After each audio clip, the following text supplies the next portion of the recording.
Crank out the rhyme. Be fine. Know what I'm saying? Ain't no delaying. That's me. Hang on tight. Take you on a journey at the speed of light. Come on. Alrighty. Yeah. Take you through the night.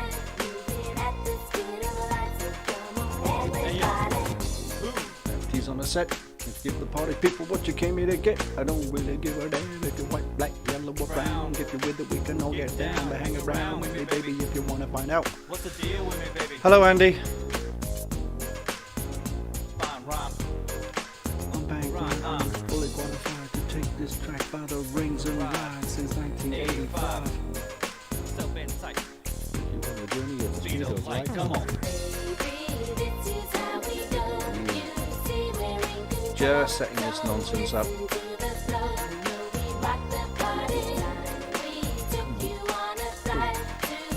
higher than that. Probably lower than that. Just waiting for people to come online. 8 o'clock seems like it was going to be late, but 8 o'clock is not late at all because it's still sunny outside and it doesn't feel late at all. I thought it'll be a nighttime chat, 8 o'clock would be fine, but clearly not. Yeah, so for anybody not watching this live, hi Brian, how you doing? Anybody not watching this live, I'm just coming online on a Monday to check my video and my microphone and everything's working, because I've got a not super important but a, interesting and exciting Zoom call to do tomorrow. We'll talk about that in a bit once we get a few more people on, otherwise I'm gonna have to repeat myself again and again and again. So yeah, I packed away my electric blanket today. Last couple of days I haven't been using it, thinking I can get away without warming the bed up in the nights.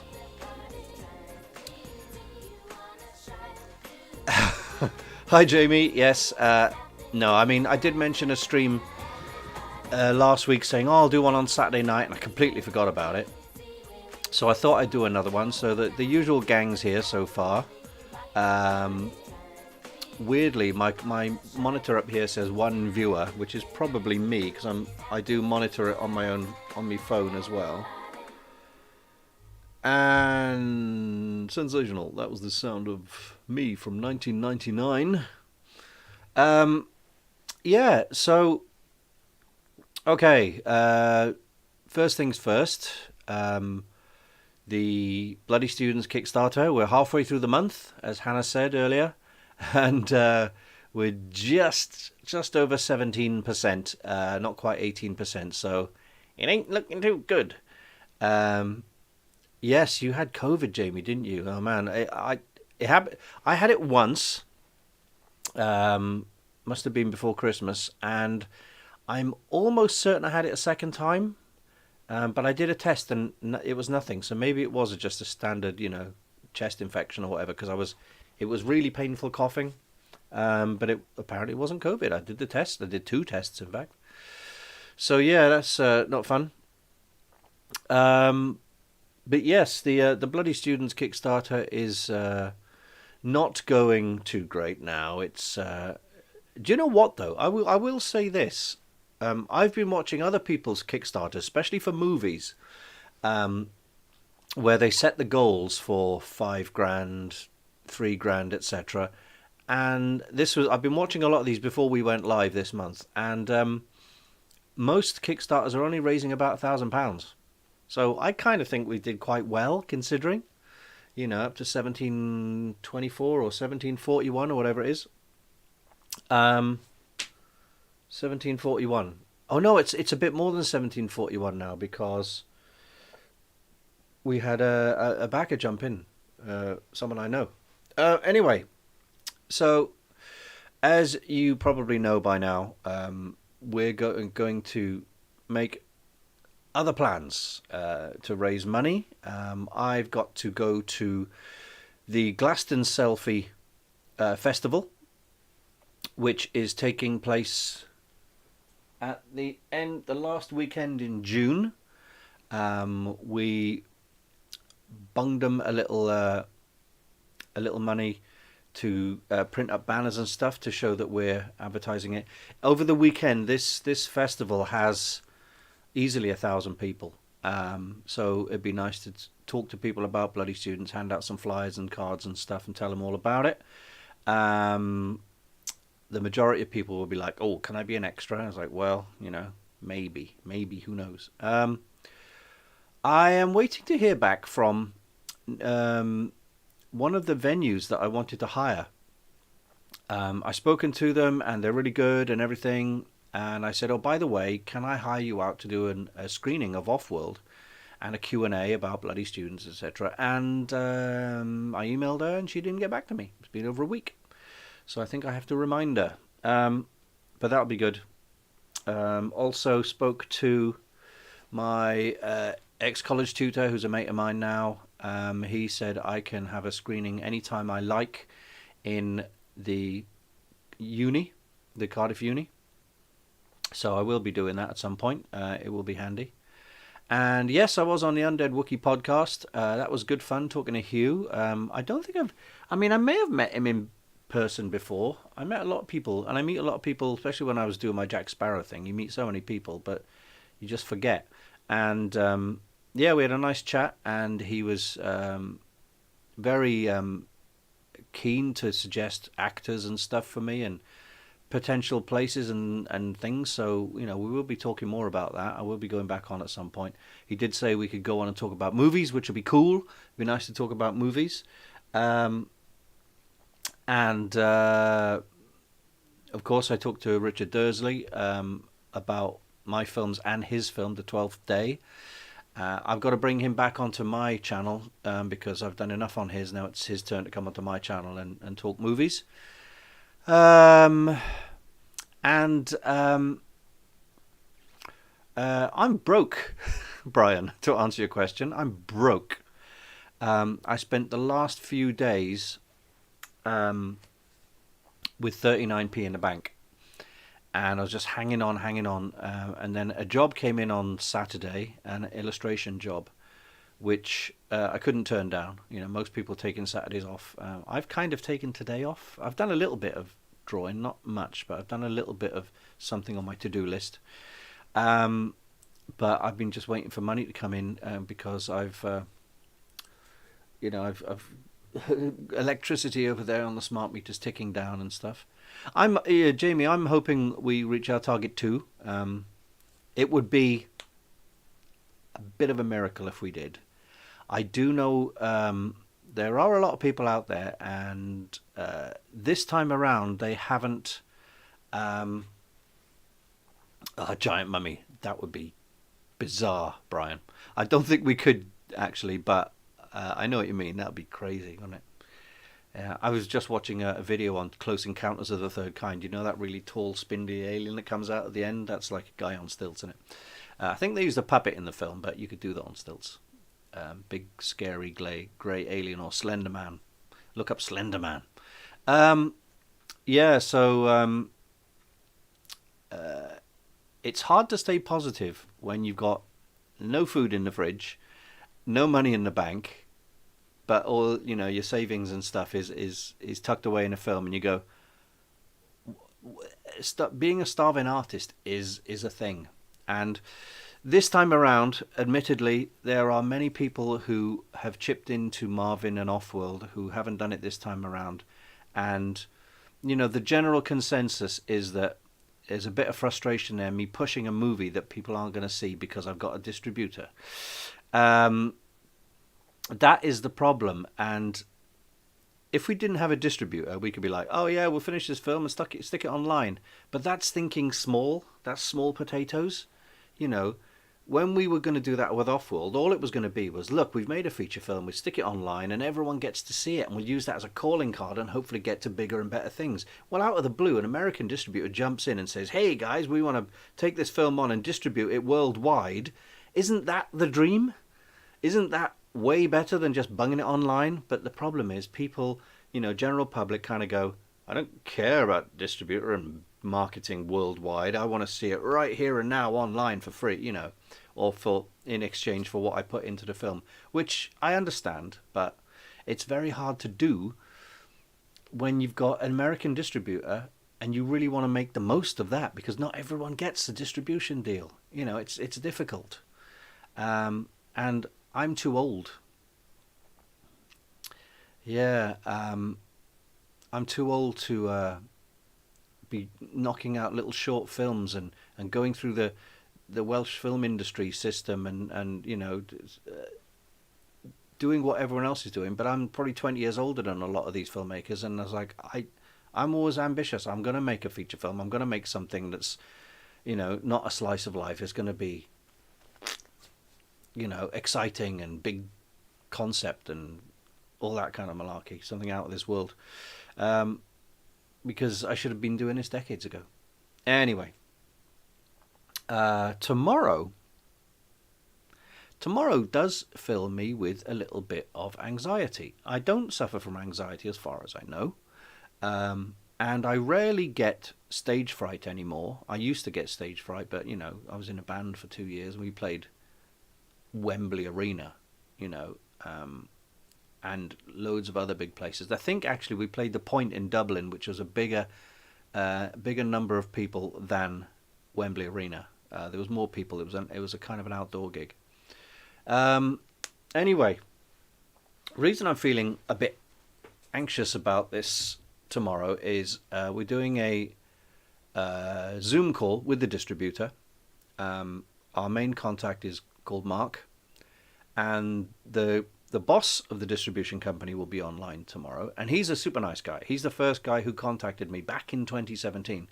He emailed me, and we had a couple of Zoom calls and video calls, whatever. And I haven't spoken to him for years. He's been in and out of hospital, apparently, that kind of stuff. So apparently he's fitting well now, which is good. And it'd be nice to sort of get in touch with him again. So it'd be myself, Mark, Danny, and the CEO, the boss. But that's filling me with a little bit of dread. I'm not going to lie. I don't know why. I think on the one hand, we've got to not so much be professional. They like it that me and Danny are just ourselves. We're talking like we are now. They like it like that. It's not like I've got to put a shirt and tie on and go, yes sir, no sir. It's quite a chilled out company, and it's quite a chilled out atmosphere. And I still want to be reasonably professional. I haven't been in contact much with Danny except for online, messages while we've been sorting out the handing over of Offworld. So we haven't got, we haven't prepared for this meeting really. Like I say, we haven't spoken to the CEO for a long time. I've got an email. That's all right. School play, Jamie, yes. You were playing the Ghost of Christmas Future in A Christmas Carol. All I had to do was say nothing, look menacing. Oh, well, that's all right. No acting involved. Considering I have done a bit of acting in the last couple of years, I mean, from my 20s onwards, my first introduction to acting was in junior school. I'd not long moved to Wales, so this was all new to me.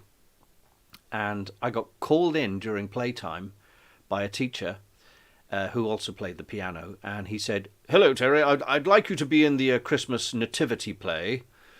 I'm like, "What?" He's like, "Yes, you're going to have to be in it. You're playing the donkey." Cheers. And you're going to have a donkey outfit like a balaclava and ears and all that malarkey, and you've got to sing this song. And he starts making me sing this song. I'll tell you about the jacket in a bit, Jamie. He starts making me sing this song about clippity clippity clop. I've got tobacco and my knees are sore. Thing is, I can remember half of the song because it's burned into my thing. I think I was almost in tears. He was insisting that I be this donkey. And he made me sing it in like falsetto. So it's like, I've got a back again, my knees are sore. Clippity, clippity, clippity, clippity, clop, hee haw. It was like that. And he goes, that's not too bad. I think you should do more. And I'm like, no, I don't really want to do it. And he's like, you don't want to do this, do you? I'm like, no, I don't at all. I'm very disappointed in you. And he kicked me out. So I felt embarrassed that I was dragged in to do it, embarrassed that I had to do it, and then shamed, because I didn't want to do it. Later on, I didn't get a part in the play because I didn't want a part in the play. And I remember watching the play and seeing a much taller kid than me playing the donkey and singing that horrible song. And I was like, oh, thank God I didn't do this.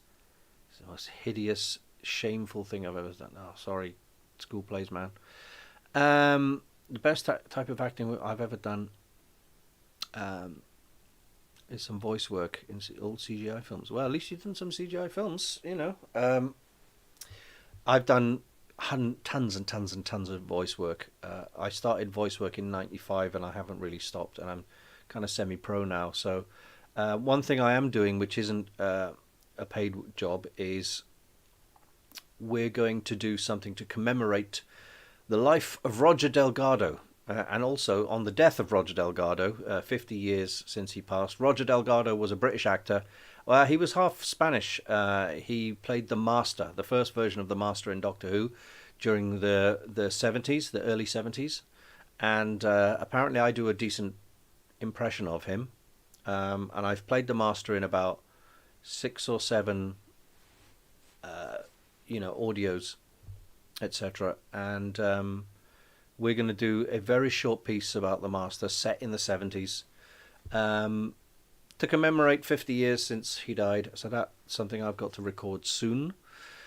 I'll tell you about the off-world jacket. So basically this is raised writing. It's like puffy paint. Off-world cast and crew on here.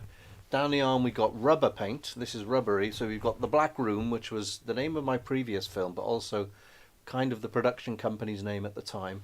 Underneath that is Skybot Film and Entertainments, which was our co-producer Adam at the time. He still runs Skybot, but it's not really part of Offworld anymore. This side, he says, sorry about that, everyone. I hope the microphone's still working. I put my foot on the cable.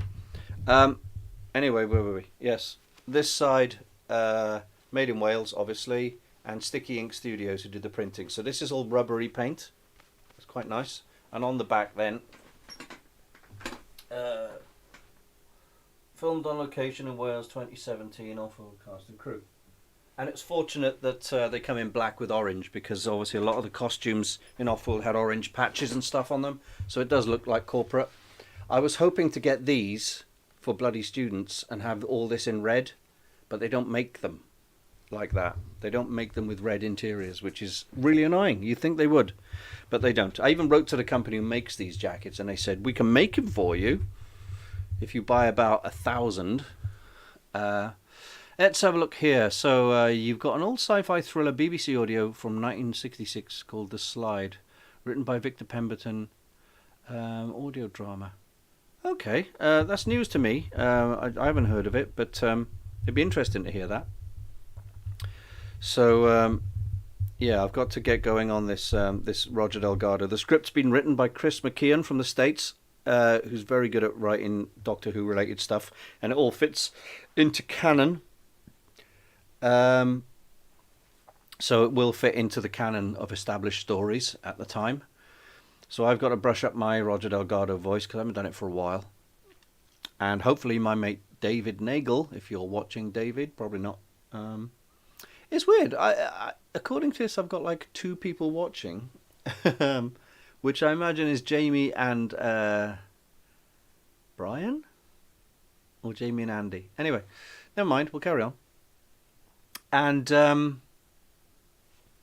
what was I going to say? Who's messaging me now? Nonsense. LinkedIn, go away. Hate LinkedIn.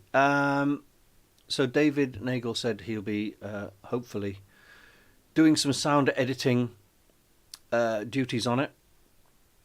These jackets, Brian, they're lovely, lovely. They're called Result core shell jackets or something like that, core jackets, and they're fleece on the inside, but they're smooth on the outside. They're reasonably waterproof. They're nice and warm for all weathers. They cost about between 12 or 15 quid on their own, but when you get them printed, they cost a bit more. I've got a blue one of these, which I was going to buy. I was going to cut it up for some reason for a superhero costume that I was making for someone else because it was the right color blue. But in the end, I just kept it because I love it. I'm going to get some more. You're right, Jamie. Roger Delgado did look like he should have been in Hammer films. He could have easily played Dracula, or someone like what do you call it? Victor Frankenstein or someone like that. Even Van Helsing or whatever. He did have that look, and I don't think he ever did anything like that. It didn't help that he died in a car crash before he was due to come back and film his final Doctor Who story. So I say that was 50 years ago. So you do the math. I can't work out what year that was, but yeah, it's. I think this year would have been 50 years since he died. So. My what I'd love to happen, it's not a dream, it's not an ambition, but what I'd love to happen, and we did try this the last couple of years, is to get Big Finish to cast me as Roger Delgado's master in some of their audios, because they've used John Culshaw to do the voice of the Brigadier, John Pertwee. They've got another chap doing John Pertwee as well. Tim Treloar, that his name is. Culshaw has also done Tom Baker occasionally. Tom Baker is back doing the Doctor. Fraser Hines plays the second Doctor now, as well as his own character, Jamie. And John Culshaw can do a passable Roger Delgado. And I'm not blowing my own trumpet here. Yes, I am. I think mine's better than his. He does a fantastic Anthony Ainley master from the 80s. But I think I've got him slightly beat on the Roger Delgado. Obviously, Nicholas Briggs doesn't think so. I've put enough stuff on Twitter that they must have seen my my show reel as the master now. But 18th of June, 1973. Yeah, so we've got to get it done ASAP. Oh, blimey, yeah. I've got to try and... I mean, it's all written, so I can probably record it by the end of the month. I can probably record it in an evening as long as I sit down and focus, and then hopefully get it out by 18th of June. That would be really good. But obviously, whoever's doing the sound mix, whether it's me or David or whoever, they're going to need as much time as possible to make it sound good. So yeah, Roger could have done Hammer stuff. I think the timing was about right, but obviously Hammer were big in the mid-70s as well, and the late 70s, leading up to Star Wars. I mean, Peter Cushing was in Hammer, and he was very old when he did Star Wars. He didn't do much after Star Wars, to be honest. I think he did that Leslie Nielsen film. But it's a shame. Roger Delgado was a perfect fit for a Hammer film, wasn't he? Dang. Yeah, so hopefully tomorrow on the Offworld call, we'll find out more about what the distributors plan to do. Because we've handed it over. People are asking, the same question they've asked me for 7 years. When can I see it? Where can I see it? I'm like, we don't know. It's gone to the States. That's all we know. And I thought at this point we'd be like, oh, I can relax now. It's out of my hands. But I can't really relax because people are still asking, where's the film? When can I see it? And I'm like, you can see it when I know you can see it. It's like, some people I know you have seen it already. One or two people have already seen it. And, mixed responses. But generally what I expected. I was never expecting anyone to say best film in the world because it isn't. And I'm not expecting anyone to kiss my butt and say, yeah, best film in the world, you're a genius, because it isn't. But at the same time, I'm not expecting anyone to say it was utter shite, because it's not. But it's not a masterpiece. It's what you expect. Now it says one person is watching the live stream. It is glitchy because, if that one person is me, then you guys shouldn't be watching, but apparently you are. Um, let's have a quick look here. Right. Yeah, it just says one person watching according to this. Um, yeah, Offworld is happening, and when I say happening, or when you say happening, it's basically out in the big bad world, and it may get onto a streaming service. I don't think Netflix are going to want a film that costs 9 grand. It basically, it'll probably be on something like some sort of sci-fi channel or something like that. I don't mind. I don't even mind if it goes straight to DVD, because I've seen some of the distributors' films in my local Asda and Tesco for £5. I'd be over the moon. I'd be absolutely over the moon if one of my if my first film ends up in Tesco or Asda. That'd be great. But the problem is that because we're doing Bloody Students, I've had a couple of people say to me, "Yeah, but the thing is, people aren't going to put money into Bloody Students because they can't see it, and you can't tell them when they're going to see it." I'm like, well, if we put the money and make it really good, maybe it will get to Netflix, but we need the money, to do it. I've put in more money than anybody. My producers put in a lot of money, but we're not rich people, so we don't. When we say a lot of money, it's not a lot of money according to a lot of people. So on the one hand, I'm desperate to pay the rent and the bills, and worrying where my next meal's coming from, living from hand to mouth, as they say. When I could be going, do you know what? Forget the filmmaking. I'll just go on holiday and pay my bills. But I don't want to. I really, really want to make this film. I would probably regret it. I'd go off on holiday and go, I'm wasting all this money abroad. I used to hate the idea of going abroad. I try to enjoy myself, but my brain's going, well, you're spending all this money abroad. You spent a couple of £100 on a flight, and insurance and stuff, and you're spending money and hotel money and travel and drinks and everything else and food, and it's all expensive, and you buy new clothes for it. Why do people buy new clothes for going on holiday? Everyone does. I'm buying an entire suitcase full of new clothes, so you just feel uncomfortable for all week, and then you come home. And while you're on holiday, you're still paying rent. You're still got to pay the rent where you live. But I have said that if we get Bloody Students made, which is looking like it's going to be shot in very small bursts, 2 days here, 3 days there, whenever we can, all the way to through next year. Bit of news for you. Bit of news. Had a chat today with our makeup artist, Ellie, she's part of a company called Dragon S Effects, and they're doing a makeup test for our big bad, for our Pharaoh. The Pharaoh's not going to have a face covered in bandages. He's going to be bald cap and prosthetics all around to make him look more skeletal and bony. Now, when you consider our actor, Sebastian, is already super thin, skeletal, bony, and super tall, when you put some extra prosthetics around the eye sockets and the cheekbones and above the nose, it's going to look terrifying. So they're doing a test in June, and I promised them I'd get some bandages together for them. Andy, I'm sorry, but we're going to have to give them some money. Not wages as such, but it's more a case of money for the bald head thing and some makeup and prosthetic latex and stuff like that. But it does need to be done. It's a necessary expense, I'm afraid.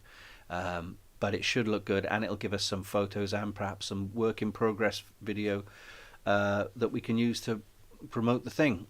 Right, what's Jamie saying? I remember going to see a sci-fi horror flick called Storage 24 with Noel Clarke. Yeah. 1.6 million is considered low budget. Yeah. Layer Cake, the Daniel Craig film. Daniel Craig, Michael Gambon, and who else? £4 million. Low budget film. Generally, films around the 5 million mark are considered low budget. Up to about 10 million, you're talking, well, the kind of film that we're making, anything under $1 million is micro budget. And I almost got laughed off the phone by the Welsh film industry when I said, well, I can make a film for 75 grand. They went, we don't deal with tiny micro budgets. I'm like, well, okay, how much do you deal with? She said like 500,000 and up. I said, can I apply for 500,000? She said, no. I'm like, right, well, so you're not helping me either way, whether I'm too small or whether I promise I can make a feature on 75 grand, you won't help. And if I tell you I need the bare minimum, which is like 500,000, by which I can give you bloody 3 movies, you won't even give me that. They wanted me to be someone they know or they've heard of, have a track record, join their many schemes, make short films, be mentored by someone for a couple of years. Sorry, but I'm 54. I want to get on with it. I remember Reanimator. It was fantastic. Made for $1 million. They ran out. Yeah. I mean, it's the same story for every film. Masters of the Universe, Dolph Lundgren one. They ran out of money. The studio shut them down. They had to sneak into the studio to film the sword fight between He-Man and Skeletor with minimal lighting, which is why everything goes dark in that last scene, because they ran out of money. And that had millions. Jaws. Jaws was beset with problems from the beginning. The shark didn't work. So Spielberg was like trying to make a film about a shark with a shark that didn't work. It was getting, rusty, and water was getting into the electronics and everything. It wasn't working. The lead actors started fighting. Robert Shaw and Richard Dreyfuss came to blows on set. The studio waded in and said, look, there's nothing we can see here. You're going to have to shut down for a year because the weather's bad and the waves are bad. Take some pages out of your script and you're never going to work in Hollywood again. And it absolutely blew up. It made him what he is today. And it was watching... There's a good documentary online called The Shark Isn't Working. I think it's called The Shark Isn't Working. And it tells the story about everything that went wrong with Jaws. And that really saved me. That gave me hope, because if Steven Spielberg and in a Hollywood film is having that many problems, we're having the same problems. So everyone has those problems, but it doesn't mean your film is doomed or doomed to failure or gonna fail. You know what I mean? Very weird. Yeah, after Jaws wrapped, Spielberg swore he would never film on open water ever again. Well, he didn't direct... did he direct Jaws 2? I don't think he did. Jaws 3D was hilarious, and Jaws 4, I think it's Jaws the Revenge, that's the one with Michael Caine, which is terrible. I'm glad they haven't done any more remakes of Jaws. They've done shark films like The Meg and The Meg 2, which is on the way. Surprisingly big hit. Deep Blue Sea was alright. A bit funny in places. I would never film on water. Jaws has, being a kid of the 70s, Jaws has put me right off the idea of going in the sea. And plus I can't swim, so sod that. But saying that, if they wanted me to run around in the sea up to my waist dressed as Jack Sparrow for a Pirates of the Caribbean film, show me where to sign up. I'll do it for half the money Johnny Depp gets. Alright, I'll get completely slagged off for being terrible and not being Johnny Depp, but hey, I'll have money in the bank. I won't care. I can make my own films then. Yeah, so wondering who's... Mr. Glazebrook. Jonot Swok. Jeannot Swok, or whatever his name is. Jaws 2, yeah. That was... yeah. I think Spielberg was just like producer on Jaws 2. Much like Tim Burton was producer on Batman Forever, which was written for Michael Keaton. And when Keaton saw that Tim Burton wasn't doing it, Keaton dropped out as well. He also did Somewhere in Time, I remember that, Christopher Reeve and Jane Seymour. Supergirl, 1984, yeah, Helen Slater, and Santa Claus the Movie. Don't think I've ever seen that, actually.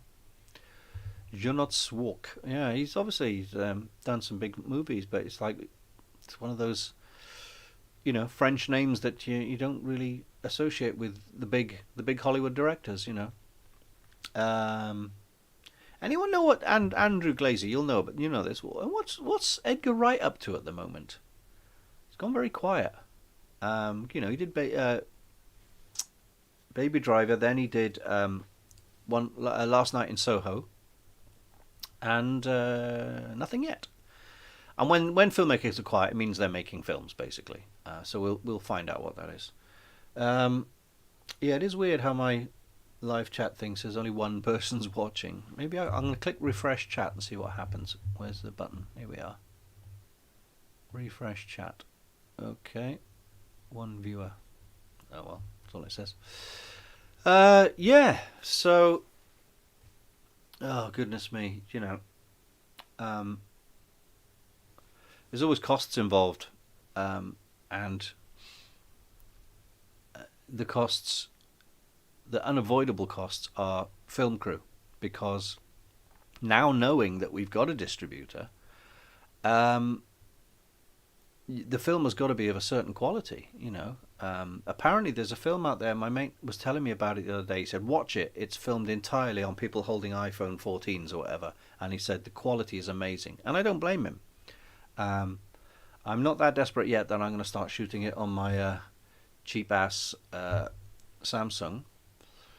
M. Night Shyamalan was at his best doing small scale films rather than big Hollywood budget films. Yeah, it's kind of like the problem with M. Night Shyamalan is that his gimmick was to have the twist, and everyone started watching his movies and going, "All right, we got to guess the twist." And then of course they gave him Avatar: The Last Airbender, which apparently wasn't very good. I've never seen it. I've never been into Avatar: The Last Airbender. I mean, the trailer looked okay, but again, not my thing. The Running Man and the Chain. Oh, is Edgar Wright then? A Running Man and the Chain. Wasn't there a movie called The Chain? I'm thinking of the ding ding ding ding ding ding ding ding ding, the Fleetwood Mac in it. The Running Man. Yeah, I think it is something to do with like a remake of the Schwarzenegger. I don't know who they're going to get in that. Is it be like Vin Diesel or Chris Pratt or someone? Give Arnold a cameo. That'd be quite fun. Yeah, I mean, look what happened to the Total Recall. That didn't have to be called Total Recall. It wasn't a bad film. Colin Farrell and Kate Beckinsale. Kate Beckinsale. Yeah, my dream woman. One day we'll make a film together. Anyway, yes, it's weird because you can see the sunlight out behind me there. Every time I do the video, I've got to draw the curtains because of the they've got the ring light in front of me, etc. And if the sun's too bright out there, it goes like silhouette in here. What does it say here? I remember when my dad rented Signs on DVD. Still my personal. Yeah, that was creepy. It was very weird. And oh, this is the one, right, where I was like, yeah, it's an interesting enough film. But I was told a theory which kind of stands up. So you believe this or not, it's up to you, right? Apparently, the very first thing you hear in Signs, like over a black screen, is a little girl saying, or the daughter saying, "Are you in my dream too?" So they're saying that because she's done drawings of the aliens and stuff, the whole film is a dream. The whole film is her dream. That's all it is. Which, I don't know if that's been confirmed or denied. But, that's what it is. I was looking for a drink of water before I went live, but I didn't have time. And now I don't have a drink. I do have a drink. No, I don't. Oh, well. Yes, so it's quite annoying to see only one person online, even though I know there's a handful of you. But I could do with an active... what have we got here? See, this is streaming, 62 views. Oh no, that's the last one. That's not currently online. Let's just quickly go to YouTube on here, and your channel, Monday live chat. See, one watching. So one watching. So annoying. In an active. Oh, we're getting all Inception-y now. Okay.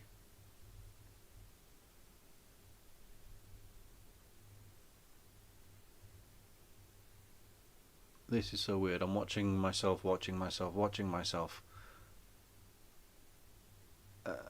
It's like too. Yeah, I'm just chasing the cursor around. What's going on? Oh, it's gone Inception-y now. That's brilliant. Okay. Right, I need to get rid of that because it's doing my brain in. Okay. Yeah. Well, it's two. According this is two people watching now. Look, I'm all Inception. There's like three of us on screen at once. That's brilliant. I'm tempted to get like as many windows up as possible now. I better not. What were we saying? So, I'm still aching. Was it last Saturday? I helped my mate move house, and oh, we have a message. It's from my friend David. Yeah, YouTube is just an algorithm nightmare now. And you know, since they had the ad apocalypse, which means anyone who didn't have 1,000 subscribers got all their videos demonetized. It just, you know, I'm probably never going to get to the level where I qualify for monetization. I guess I'm not posting daily with a regular content kind of thing, but yeah, well, I mean, if I could see that I was getting like, oh, that video earned you 5 pence, maybe it would like get people, you know, get people like me to go, oh, maybe I should see if I can get 10 pence on the next video, and then building up. But if there's like, no, sorry, you gotta have 1,000 subscribers before you even start, then most people go, forget it. Anyway, so I was helping my mate move house from 9 in the morning to finish at 9 at night, and goodness gracious me, talk about unfit. And we had those nylon straps that you both wear, and you put them underneath the fridge freezers and the washing machine, so you take the weight on your back and you hold it with your hands and walk around. They're really handy. But we did a lot of moving. We did 3 trips in a big van, loading up a van 3 times, getting stuff downstairs, you know, carrying stuff, cupboards that would fall apart and stuff. Yeah, I know. I used to try and do a video twice a week, and that was a nightmare. I didn't get any work done. But yeah, I'm still a bit aching. Shows you how unfit I was. It was like a gym session. And I'm helping someone else on Friday, my ex-boss. They helped move a load of stuff from one place to another, load up a van and drive it over somewhere else. Glazy says, before and other talks, Dark Star, Evil Dead, and numerous other low-budget films which took years to make are now hailed as classics. Yes, Avatar 2 budget, 350 to 460 million. I mean, who's going to remember that, he says. I mean, everyone will remember it, but again, you know, I've got the copy of Dark Star that you gave me, Glazy. It's not here, it's in the ones over there. I wonder if I got anything on the side here. Yeah, I mean, I like the fact that if you take a film from the 80s, you might be able to look this up for me, Glazy, while you're there, because Flight of the Navigator, right? I'll just try and pull it out here. Ow. His DVDs are just jammed in tight. Flight of the Navigator. Bought it on DVD for 5p. My local charity shop. All DVDs 5 pence. Do you know what? I still don't think I've seen it all the way through. And find out the budget on Flight of the Navigator. No CGI. Practical effects. Optical effects. And that kind of technology was not available to us then. When was it made? Bang! My eyesight is bad. For a filmmaker, my eyesight is bad. 1985. My favourite year, 1985. There you go. Bang in the middle of the 80s. So, the Flight of the Navigator, $9 million, right? That would count as low budget now.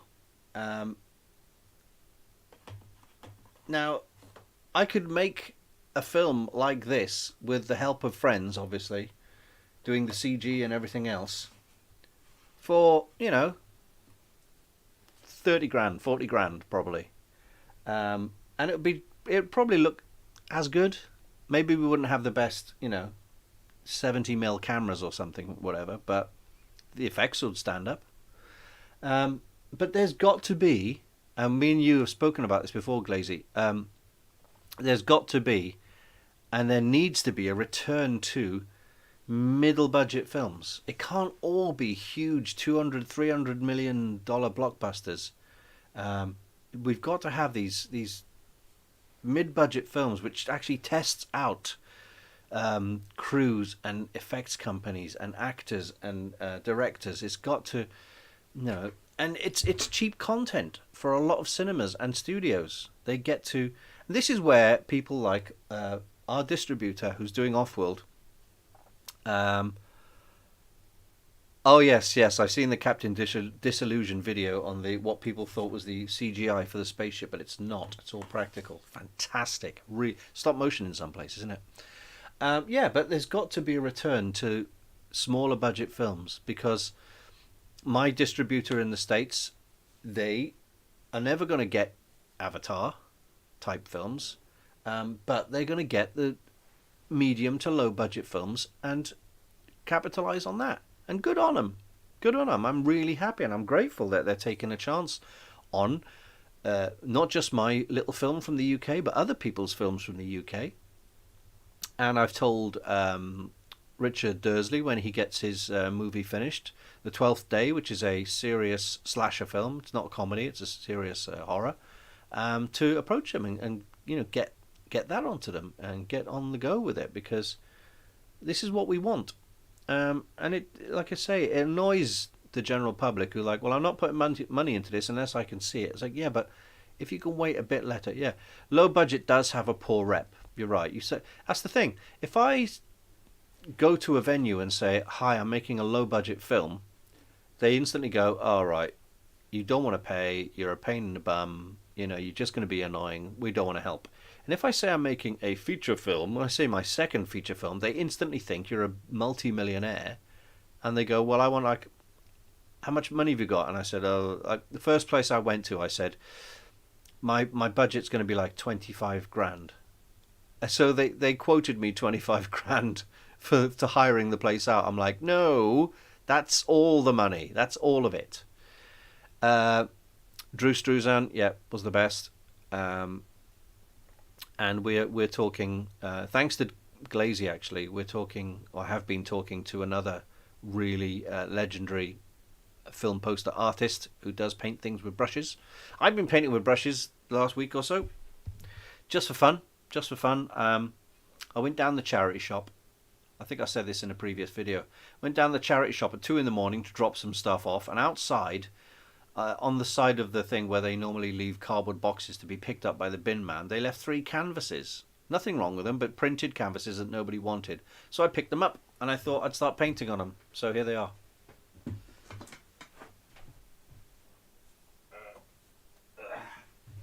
You've probably seen these on Instagram. So we got these 3 canvases, right? And they had like lilies on them. So on the first one, I divided each canvas into 3. So it's not finished, by the way. It's not finished. Top one, Tatooine. Middle one, Death Star interior. Bottom, surface of the Death Star and outer space, right? So that needs a bit of work on it. That needs loads of work on it. That one's pretty much finished. So that's A New Hope. Next is The Empire Strikes Back. So top is finished. That's Hoth. I might actually, can you see Hoth? There's Hoth. I might actually put the 5 walkers in the background, really tiny little black walkers. That's going to be Dagobah. It's going to be a swamp, etc. And that's going to be Cloud City. I might even just leave it as clouds. I don't know whether I'll put Cloud City in there. I think I might just leave it as clouds on its own. So that's The Empire Strikes Back. And Return of the Jedi. Again, similar state. Jabba's Palace at the top. Then the middle is going to be Endor. That's going to be a forest. That's not finished at all. And I've done nothing at the bottom, which is probably going to be the window of the Emperor's throne room. So basically you're going to end up with Return of the Jedi, Empire Strikes Back, and A New Hope there. So I'm going to hang them on the wall downstairs, or sell them to make money for the film. But I'll sell them for hopefully a decent price. So they're roughly 8 inches square per scene. Oop, you can't really see them. So yeah, I'm just gonna fiddle around with them until I'm happy with them. I'll hang them on the wall for a bit, and I'm only happy with. I'm reasonably happy with Jabba's palace. It's a bit too tall. It should be a bit more squat. I'm very happy with Hoth. I'm very happy with Tatooine. But those are, yeah, if I put them online, I might get some of my American and Canadian friends to share the pictures around, see if anybody's interested in paying, for original artwork. So if that can raise, I don't know, so you got, it's kind of 9 paintings in one, isn't it? And it's hand done. It's not a print or anything. So I don't know. If I could get 100 quid per canvas, or 300 quid, I'm happy to chuck that into the film. That would go a long way. I don't know if I'd get any more for it, but it would be nice. Anyway, what were we saying? Yeah, low budget. There's got to be, like Andy says, there's got to be a new term for low budget, because it sounds horrible. It's just like sensible. It's almost like, what do you call it? Dichotomy. It's either blockbuster or nothing at all. And, mid-budget, whatever. Lots of horrors get made on a lot less. What's this here? Evil Dead Rise, budget 15 to 19 million. Box office 138, 1.8 million. Exactly. It's like, when are the studios and the theatres all going to wise up and go, hang on, Shaun of the Dead was like £8 or £9 million and made an absolute fortune. Evil Dead Rise, $19 million tops, made 131. It's crazy, isn't it?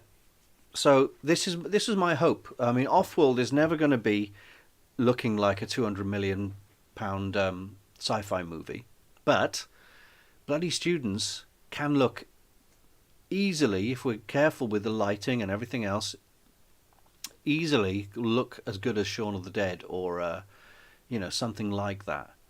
And I am still going to need your help, Glazy, for practical effects, wounds and severed limbs, and practical gags, different ways to kill mummies. I've got Noel Taylor on board because he's nearer me. He's really good at that kind of stuff anyway.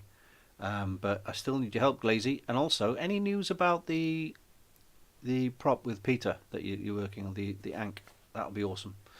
Be nice to have that MacGuffin. While you're here, Glazy, I don't know if you caught me saying earlier, I spoke to our makeup artist earlier, and she's already sculpted a set of facial prosthetics for our Pharaoh, and she's going to be doing a makeup test in June, filming it, take some clips, the work going on and everything. Sebastian's up for that, and I think he's going to look really cool. I'm thinking of dressing the Pharaoh in dark, almost black bandages. I think probably like a charcoal, very dark grey, that kind of thing. Maybe with some gold, like a gold ring around his neck and gold around the upper arms, just to give him that sort of black and gold look.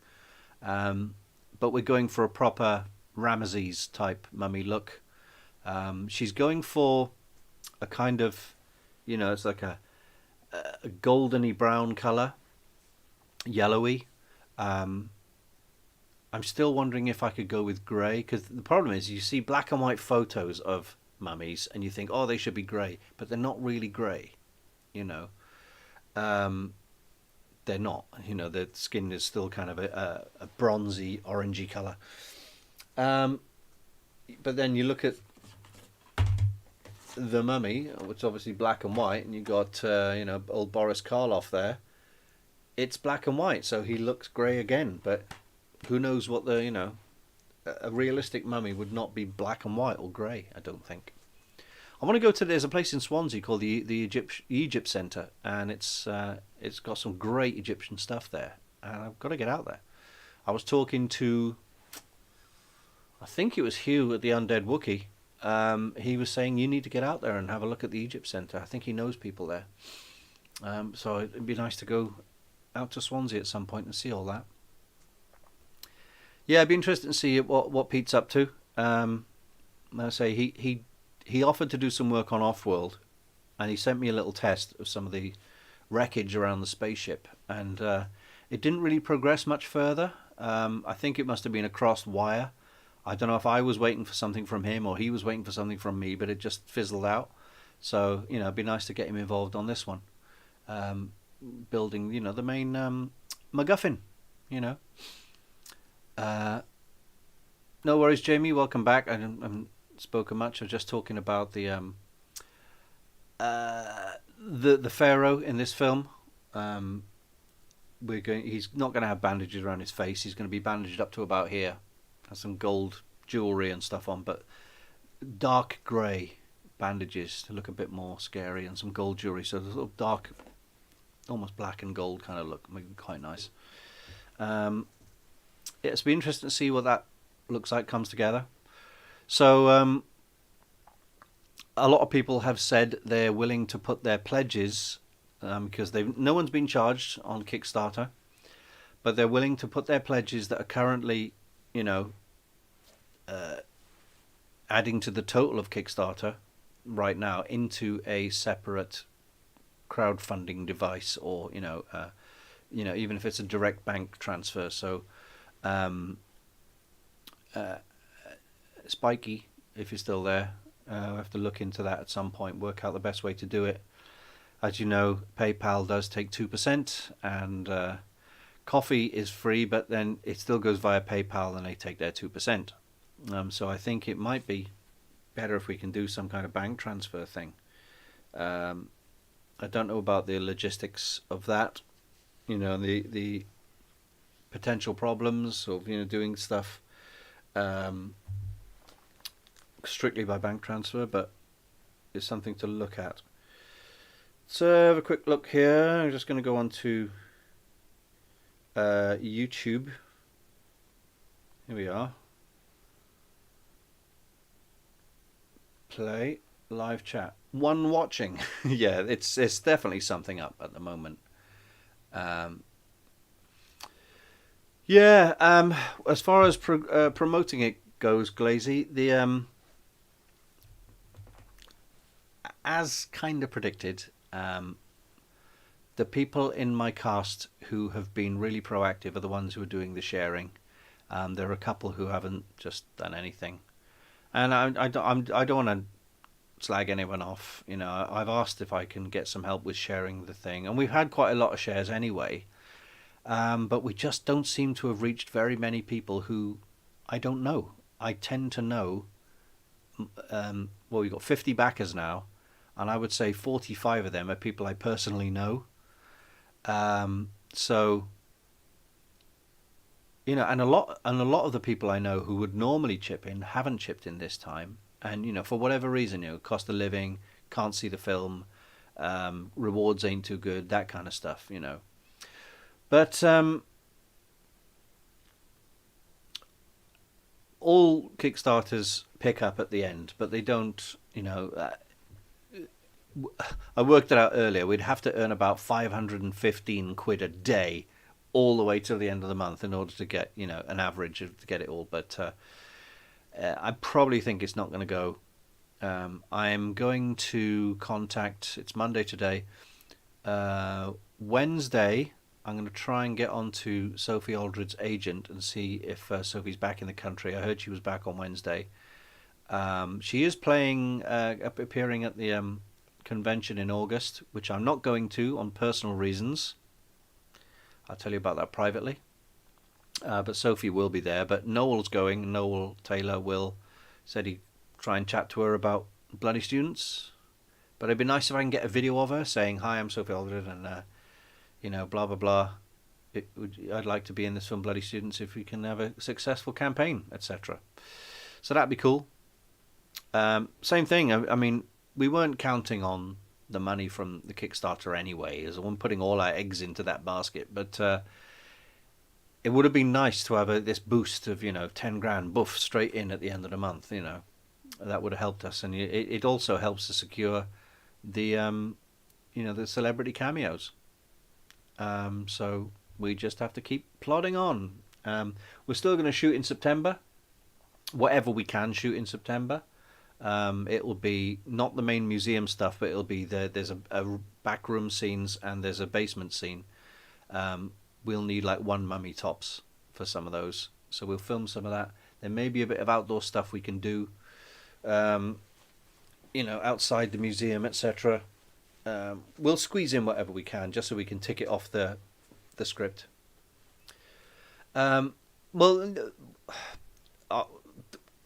Without putting too fine a point on it, Jamie, I've been told, and I've looked it up to prove it, that the convention. This is the one I went to where I won a £500 prize at Marvin last year. But since then, I've heard some not very nice things about the people in charge, and I'm not. I'm going to say allegedly. But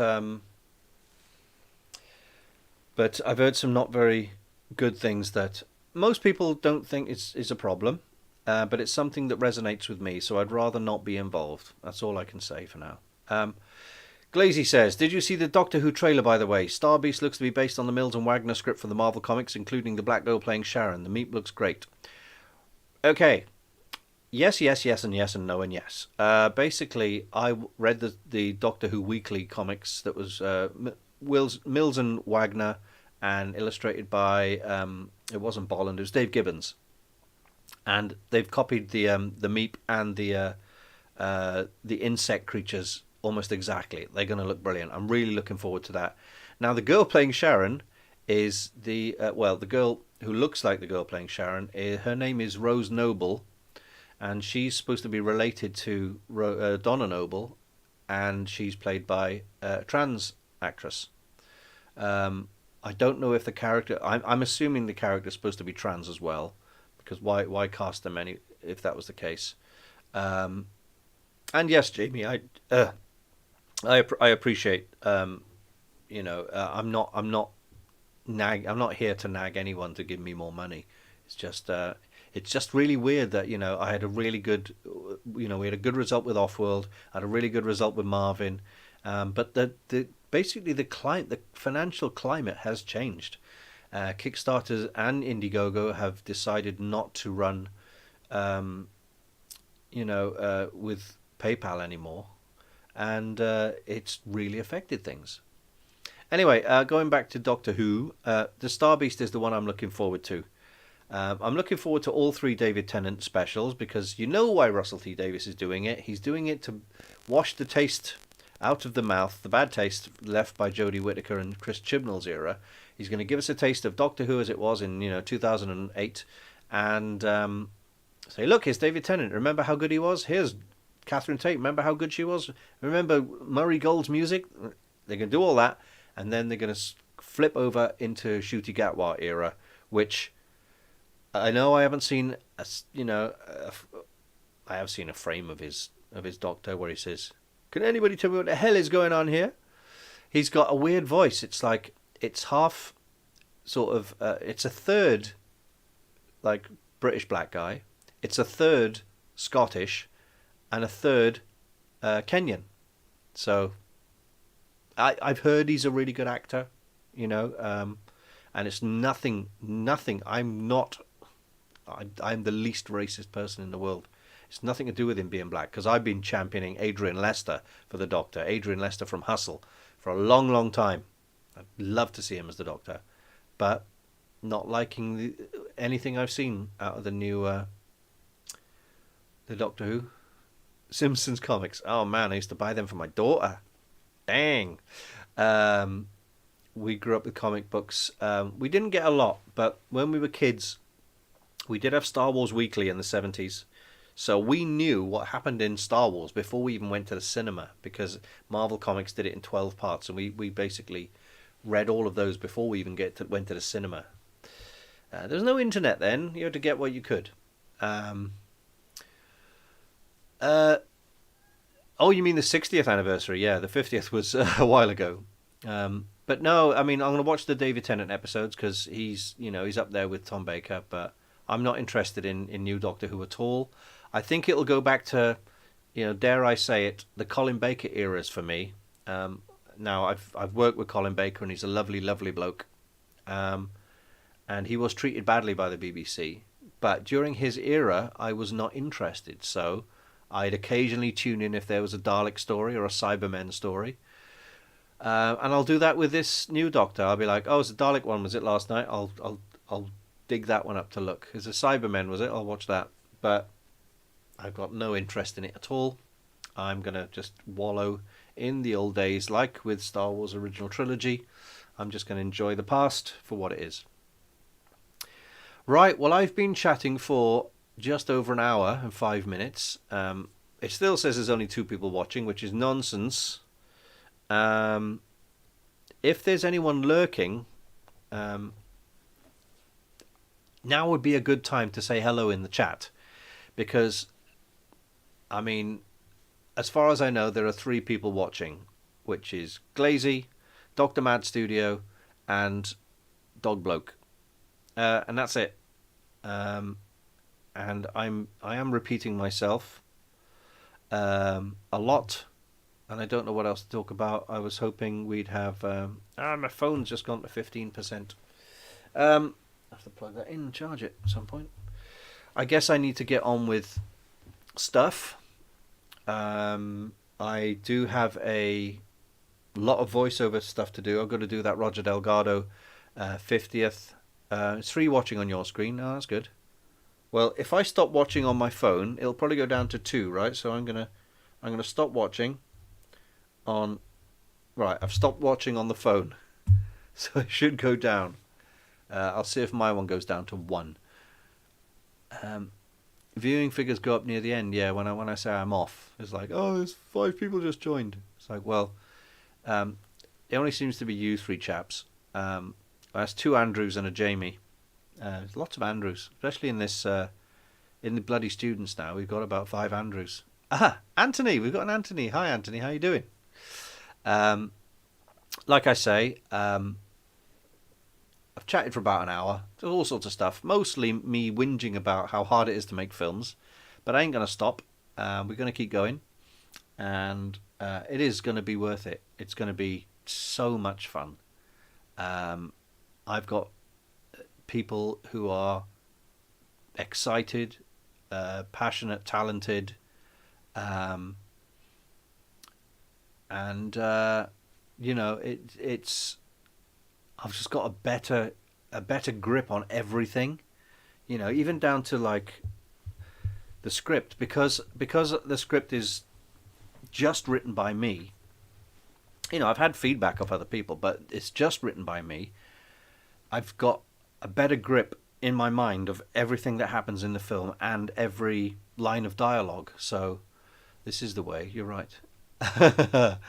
D.W. Smith, hello. Yeah, no, I am kind of wrapping it up now, but you can watch it on the replay. Or I've just been talking. We've talked about movies and how the big films like Star Wars and Jaws all had massive problems, and how there should be a return to medium and low budget films. Glazy just said in the chat that Evil Dead Rise cost $19 million tops, but it's made $131 million. Surely the studios and the theatres will catch on to that and go, ooh, yeah, because Shaun of the Dead, 9 million quid, made about 200 or something. So that is the way, as they do say. Yeah, so I think I doodled earlier on, DW. I was trying to work out a sew on patch. So you've got like a pyramid and a mummy with his hands out doing this, and bloody students underneath. Thinking of getting a patch done. Here's a test patch we had done. It's totally embroidered. It's too busy. There's too much stuff going on there. I've simplified the logos since, but that's iron-on patch. You can just glue on the back and iron that straight on. But I think it might be nice to get one that's got like a pyramid, and you can fit a mummy in there, perhaps. Might cost a bit more to cut a custom shape, or we stick with a circular one like we did with Offworld. So that might be fun. Yeah. So it's weird now because obviously in the next 15 days or whatever, people may join in, and we may like the Kickstarter total will rise, and then it'll end way short of the goal, and no one gets charged. We don't get any money, and it's like all that for nothing. But hey, that's just the way that it is at the moment. People don't have a lot of money to throw around.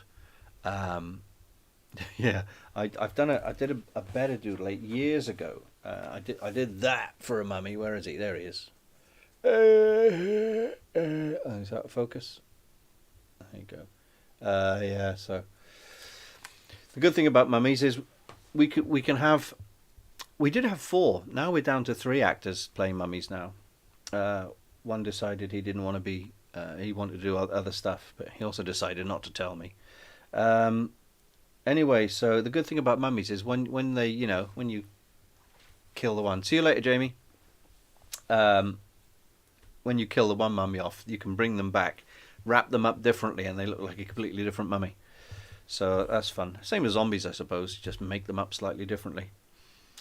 Yeah, so it's still daylight out there. Yeah, sun's about to go down. I'm going to head off. I think I'm going to make a start on this voice work. Like I say, we're going to do a little short drama, maybe 10 minutes, to commemorate the death 50 years ago of Roger Delgado, who played the Master in Doctor Who. So I'll be playing him. It's just a one man show type thing. There's a lot of sound effects, and I'm basically talking the way through it. So I've got 34 lines to record, which are really nicely written by Chris McKeon, and we'll try and get that out in time for the 18th of June, which is the 50th. Did I see the Kickstarter for H.P. Lovecraft's Pickman's model feature film? No, but I'll look that up. Love a bit of craft, as they say.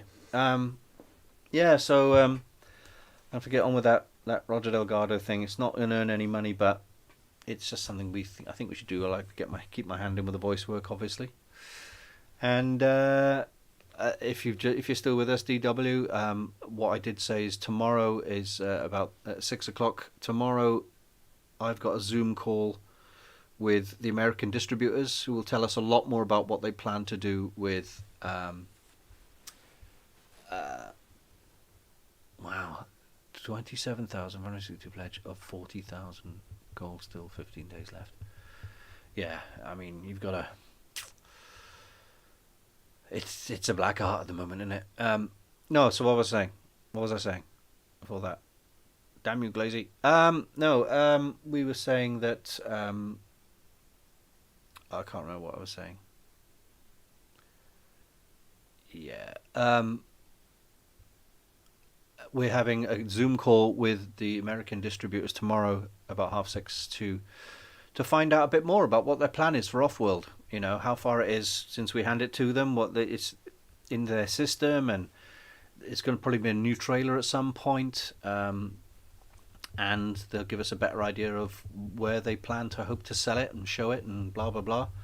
And so we might have some more news by this time next week. That'd be cool. Anyway, chaps, thanks for watching, whoever you are. And if you're watching this on the replay, thanks for watching again. The Kickstarter is still running. The link will be in the description. It's tinyurl.com/bloody students. And we might... It would be a bit miraculous if we do hit the end goal. But if we don't, it doesn't matter. We'll just keep going. We'll set something else up. Anyway, with that, I'm going to end this stream somehow by pressing about 60 buttons. And I will catch you tomorrow with a Terry on Tuesday video.